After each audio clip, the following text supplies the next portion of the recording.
আসসালামু আলাইকুম guys, apple squad থেকে আপেল মাহমুদ আছি আপনাদের সাথে। ঈদ মোবারক। যদিও আজকে ঈদের চতুর্থ দিন, বাট আজকে আমি ভিডিও দিলাম। মানে অনেক দিন হলো আমি ভিডিও করি না। অনেকে আমাকে আমার ইনবক্সে জানতে চেয়েছেন যে কেন আমি ভিডিও আপলোড করছি না, কেন নতুন ভিডিও আসছে না। আমার একজন বড় ভাই আছেন যিনি আমার ভিডিওটা রেগুলার দেখেন। সে হচ্ছে অনেকেই দেখেন, তার মধ্যে হচ্ছে ইকবাল ভাই ছিল, যে ইকবাল নানা নামে পরিচিত। তো সেই ইকবাল নানা আমাকে সেদিন বলতেছে যে ভাই, আপনার ভিডিওর জন্য অপেক্ষা করছি, কেন আপনার ভিডিও আসছে না। সো যেহেতু ঈদের সময় প্রায় 14টা সিনেমা মুক্তি পেয়েছে, তো আমি চিন্তা ভাবনা করেছি এবারে ঈদের সিনেমাগুলো নিয়ে আপনাদের মাঝে নতুন কিছু ভিডিও আমি উপহার দিব। এবং সেই ভিডিওগুলো হচ্ছে যে সিনেমাগুলো নিয়ে আমি বিশ্লেষণ করবো আপনাদের কাছে যে কোন সিনেমাটা কেমন হয়েছে, বলতে পারেন অনেকটা রিভিউ সিস্টেমের মতো। সো ঈদে মুক্তি পেয়েছে প্রায় 13 থেকে 14টি সিনেমা।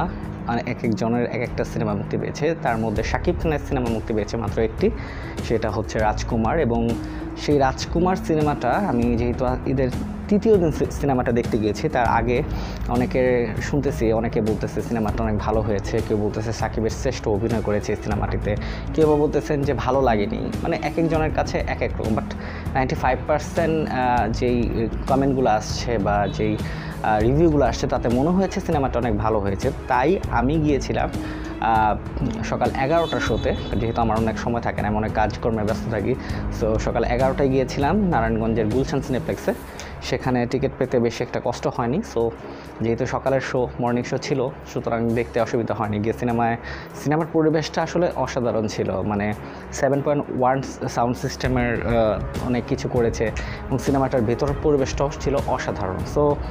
তো সিনেমাটা দেখতে শুরু করলাম এবং আমার কাছে মনে হয়েছে যে ফার্স্ট হাফ দেখা পর্যন্ত, আমি স্পয়লার দিব না সিনেমাটার, বাট ফার্স্ট হাফ পর্যন্ত আমার কাছে খুবই ভালো লেগেছে। যেটা কাছে মনে হয়েছে যে সাকিবের অভিনয় ছিল দুর্দান্ত। কেননা শাকিব খান যেই ভাষায় কথাটা বলছে, যে আঞ্চলিক ভাষায় কথাটা বলছে, সেটা আয়ত্ত করতে অনেক নায়কের অনেক সময় লেগে যেতে পারে। বাট সেই ডায়লগ ডেলিভারিগুলো যখন দেয় বা অন্য নায়ক যদি এই ডায়লগগুলো ডেলিভারি দেয়, আমার মনে হয় না যে শাকিব খানের মতো এতটা পারফেক্টভাবে ডেলিভারিগুলো দিতে পারতো। সো যারা শাকিব খানের সিনেমা দেখেন না, শাকিব খানের হেটার্স আছেন, তারা অবশ্যই সিনেমাটা দেখলে অবশ্যই বলতে বাধ্য হবেন যে না, শাকিব খান এই সিনেমায় যে অভিনয়টা করেছে, সিনেমাটার গল্প যেমন হোক, সিনেমাটা যেমন হোক, কোয়ালিটি যেমনই হোক না কেন, শাকিব খানের অভিনয় যারা দেখবেন বা হেটার্সরা যারাও দেখবেন, তারা বলতে বাধ্য হবেন যে শাকিব খান এই সিনেমাতে 100% অভিনয়টা করতে পেরেছেন। এবার আসি সিনেমাটার গল্পের মধ্যে। সিনেমাটার গল্পটা আসলে যে খুব বেশি আহামরি এমন কিছু না। এই গল্পটা সবারই জানা। এরকম গল্প নিয়ে অনেক আগে অনেক ধরনের সিনেমা হয়েছে, বাট গল্প বলার ধরনটা আসলে ভিন্ন।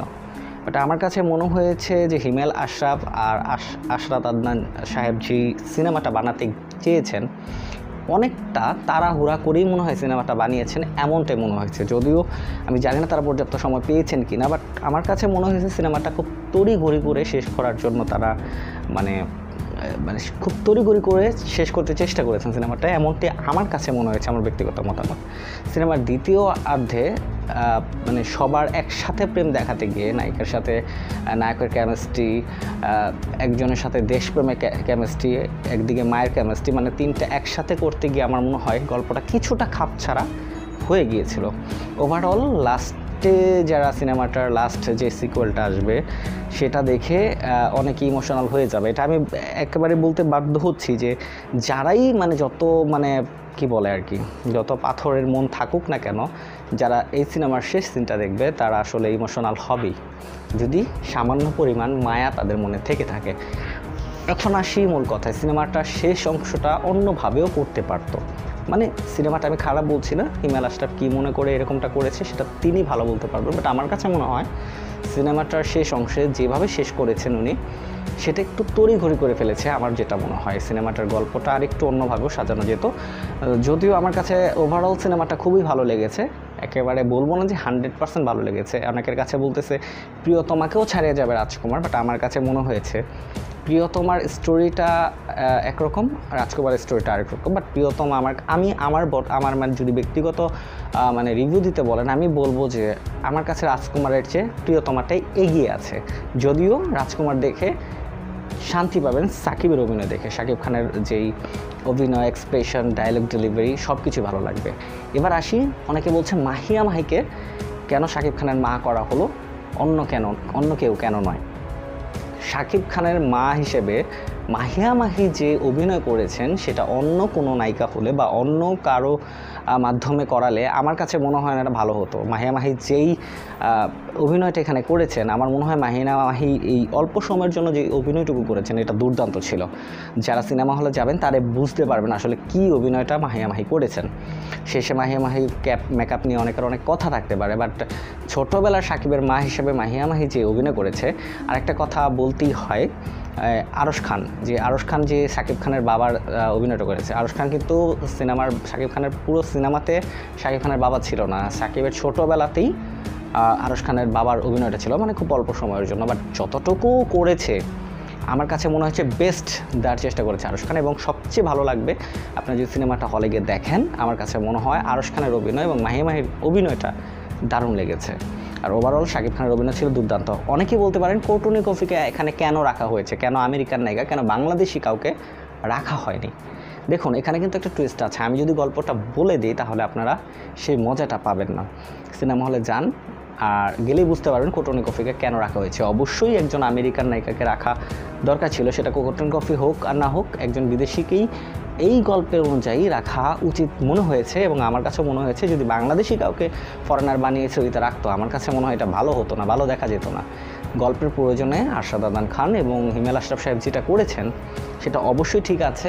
হয়তো কৌটুনি কফির কিছুটা ডায়লগ ডেলিভারিতে সমস্যা ছিল, সেই রাখা হতো, বা অন্য বাংলাদেশি কোনো নায়িকাকে রাখা হতো, যেভাবেই হোক, ফরেনার বানিয়ে বা অন্য যেভাবেই হোক, তাহলে এই সিনেমাতে সেই নায়িকাটাকে দেখতে দৃষ্টিকটু লাগতো বা দৃষ্টিকটু মনে হতো।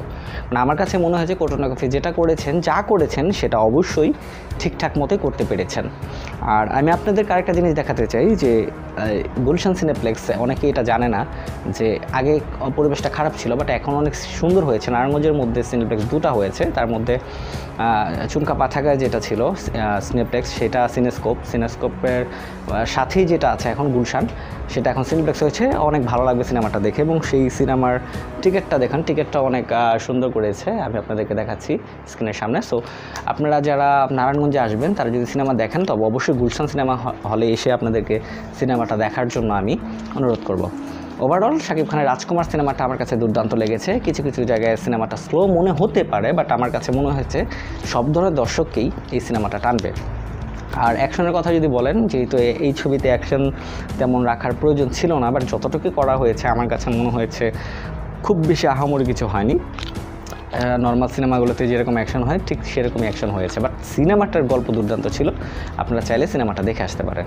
সো ভালো থাকবেন, সুস্থ থাকবেন, আর অবশ্যই আপেল স্কোয়াডের সাথে থাকবেন। আরেকটা কথা, নেক্সট কোন ছবির রিভিউ চান অবশ্যই কমেন্ট বক্সে জানাবেন। ভালো থাকবেন, সুস্থ থাকবেন, আপেল স্কোয়াডের সাথে থাকবেন। আল্লাহ হাফেজ।